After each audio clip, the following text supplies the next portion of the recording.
it's soca time now. Right? And I'm like, how is it soca time when it's December? Well, it's November of the previous year. And soca is usually the start, pretty much, of, well, up till April. I don't know when.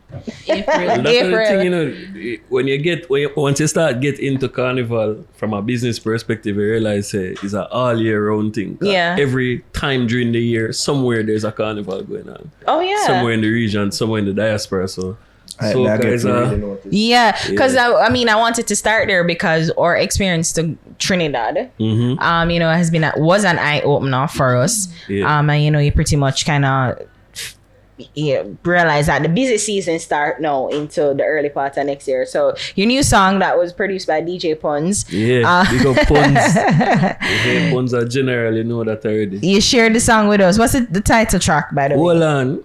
Yeah, hold on. Puns Entertainment.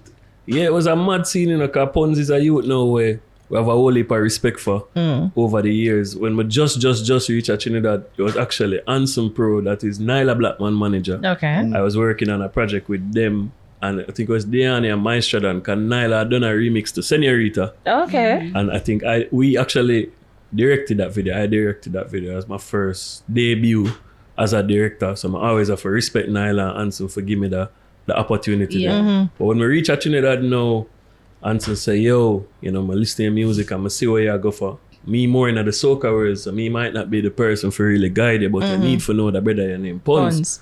So them carry me, link Puns and, you see me? And show Puns the vision, and Puns say, yeah.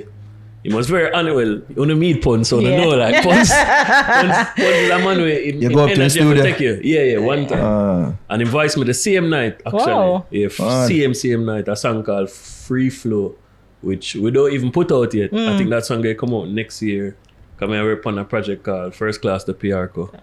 First PR. Oh, yeah, that's the airport in Trinidad. Oh. So I don't want that where they go? Yes. Yeah. The only airport in Trinidad. Other than Tobago airport. Yeah, well, that's on the liquor island. Yeah. So when we link Puns now, we show him the vision. And you know, Puns talk already, like, Puns is a character. Yeah, boy. I see you as more like a Razor B type of man, or a Conscience, you know, get the girl them going. So that's the kind of song you have to do it like I can't impersonate Puns. Is just a vibe. But it's one of them character. Puns are one of them character the way, you know, you're just glad for meeting him. Yeah. You know what I mean? Because it's just one of them people that you know you gotta tell stories about him, and then he's in everybody's story. Yes. In some way, some shape, yes. some form. So that's how we have Puns first linked up, and then this track Hold On now is after a few meetings, and I think Hold On is actually the third song I recorded for him. We have another song which is more upon the Steam Zest side, a song that we are going to put out as well. But the first one was really a nice vibe, man. It was very organic the way everything came together, and you know, took a while to kind of get the lyrics out. Because you know, for me it's a huge transition going into rhythmic music. Going forward to Ever days, you know, that was more a lyrical thing. The lyrics was really always my thing. So it was really even helping me to understand the way Trinidad's construct songs is so different from us as Jamaicans. You know, like the pacing, the way punchlines forward in a song, you know, it have to be slower, it have to be more calculated. It's not as it's more one punchline lesser than little melody. Yes, so him show me, you know, how to really construct music for that market there.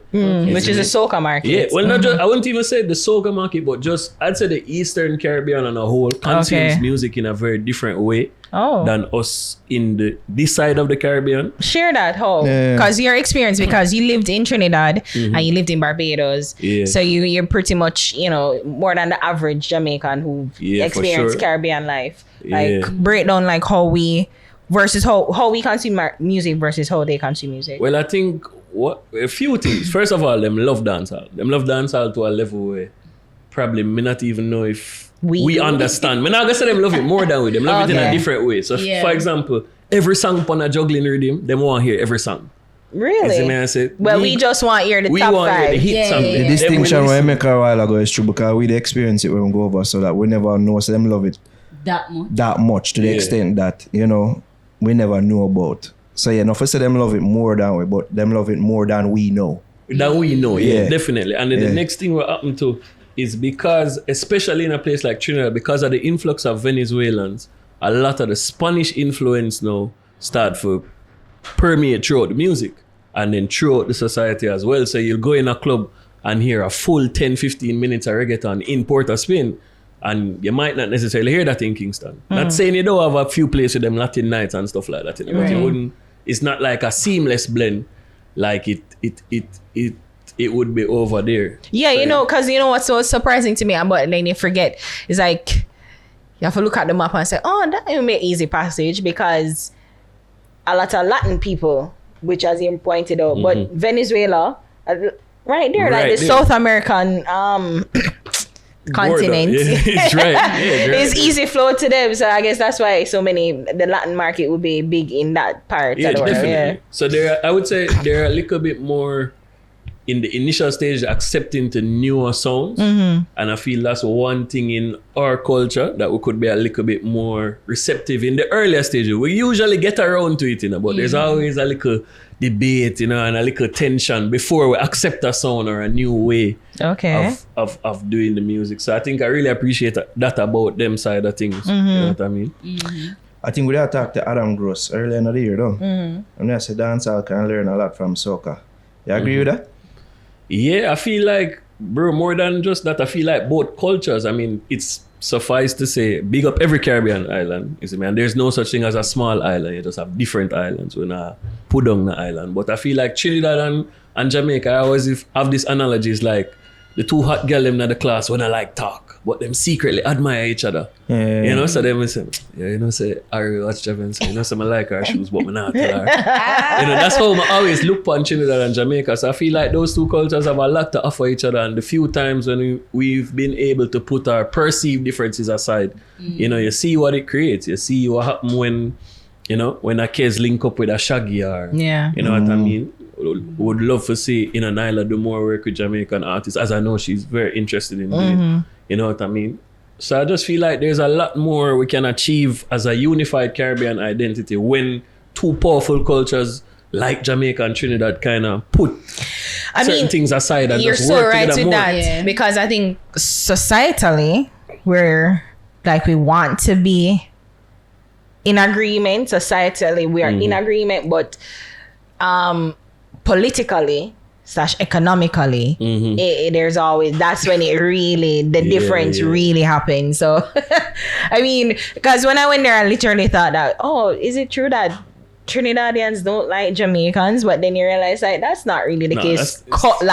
Culturally, socially, no, it's not. And those are stereotypes that we, as a newer generation, have to help for kind of break and that's what them thinking. Yeah. It's not as straightforward as them just not like we. No, they love us. And from what I mean, my fiance is from Trinidad and she lives in Jamaica now. And from what I can see, Jamaicans love Trinidad as well. There's a lot of Jamaican men that seem like they'd be very desirous of exploring the Trinidad and those things are beautiful, all Caribbean. Quick question.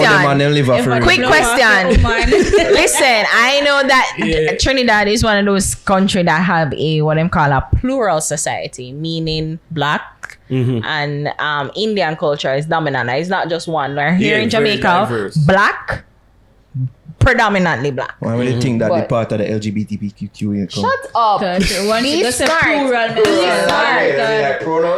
No. I wasn't really sure. You have a plantocracy and you have a plural society. I don't know. I just wanted you to clarify that. Why you never go to social studies class and history class? Anyways, there are two dominant cultures, like Indian and I think that's one of the things that I learned too. Like the blacks and Indians, like they don't get along, which it seems to foster into their Trinidad thing, but that's another side note. But true. So it's like the different cultures. So I was just wondering, is that we want to experience the Indian girls them, or we don't want to experience the Indian girls them, or whatever? I can't really speak for what the reasons are. Okay. I can only say what I've noticed, that there seems to be interest. And I feel like, Jamaica, I have Jamaican sisters who they like a Trinidad man too. They like the accent, they like the experience. And those are superficial things, but I'm just saying there is a desire on both sides to get to know each other better culturally. That's true. Girl, hold on. Take jam, girl, hold on. Say, good girl, hold on. Take jam, girl, hold on. Say, good girl, hold on. Slow down, girl. The older I get, the colder I get. Feels like the world is on my shoulders, I get. Sweet life this, second code in my farm. Me no eat money, 8 million at the bank. Down in the lane, could be in our rank. Girl, I get my brain here, so she brilliant. Empty words not take what gas me on. So when the thing them rise up black, I speak my mind. I fear no evil. I take my time. Say you will come with me, baby girl. You add to my peace and to my ambience. My ambience.